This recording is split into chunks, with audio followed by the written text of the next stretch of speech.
Mm-hmm. The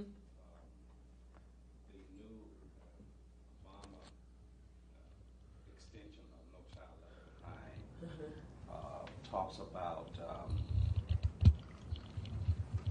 taking it into account the raising of the test scores to teachers' pay. I read something in the news the other day that Prince George's County has gone along with that program. Our sister county, Montgomery County, has not gone along with the program because state teachers, and you have a labor background. I want to hear what your thoughts about with labor sort of kind of pushing back on the concept of teacher merit pay, but specifically merit pay as it relates to raising the scores of the kids. Well, I think that it's important to have the input of teachers in that discussion and to negotiate the item. I do. And in a number of jurisdictions around the country, you have, with Prince George's County, I think in Arizona. There's some other places around the country where the local teachers have gone along and supported merit pay. And I think we should strive to have an agreement. I have a great deal of respect for the teachers, and they are on the front lines. And I think we should always strive to have an agreement. And since those agreements can be reached, let's look at the framework of those agreements, because if you don't have agreement and you force it upon the personnel, then it's difficult to make it work. So I think we should strive for agreement, and we should negotiate it and sit down and talk about how do we get them on board. I will say this, though, and I want to be very clear about this. I'll say two things. One, there was a survey called Tell Maryland, of which 43,400, but over 43,000 teachers across the state participated in. And the majority of them said that time is the most important factor in improving student learning. The second was student conduct. Okay, so time and student conduct. And actually those findings parallel a similar survey of teachers in the state of Massachusetts, which I actually quote on my website before this survey was released from Maryland. But time, the research says you need 8 to 15 hours of fully engaged out-of-school learning in order to have academic success. That means outside of the 4 walls of the buildings, outside of the 6 hours per week, 8 to 15 hours per week. That is outside of that 6 hours a day. That is not 6 hours a day, 180-day school year is not a globally competitive model. We're not spending enough time on task, on education. And so, that as much as everything else puts us at risk of falling behind and producing the kind of personnel we need to drive the innovation, the inventions, the skills we need to be globally competitive, in my view. I also will say this, and I say this on this card, I'm recruiting these 10,000 plus partners. The fact is, I really strongly believe in order to achieve any of these goals I've outlined here or otherwise, we need a better partnership in Prince George's County. In order to make the leap ahead in education, we need a better partnership with parents, families, and communities, all three. And people get stuck on the parents, but it's really parents, families, and community. The Advanced Math Project is about bringing the community into the goal of providing more out-of-school learning, more structured out-of-school time to reinforce the skills learned in the classroom.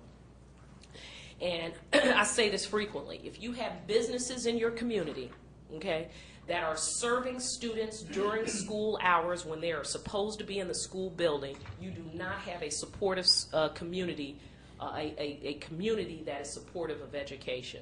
So it takes a partnership. We have to strengthen that partnership. We've got to get those 8 to 15 hours of out-of-school time in to support learning. We've got to work to bring those suspension numbers down. We have over 25,000 suspension incidents in our schools. Over 14,000 students suspended, 10,000 for disrespect, insubordination, or classroom disruption. It's driving teacher turnover. That's what their exit surveys say.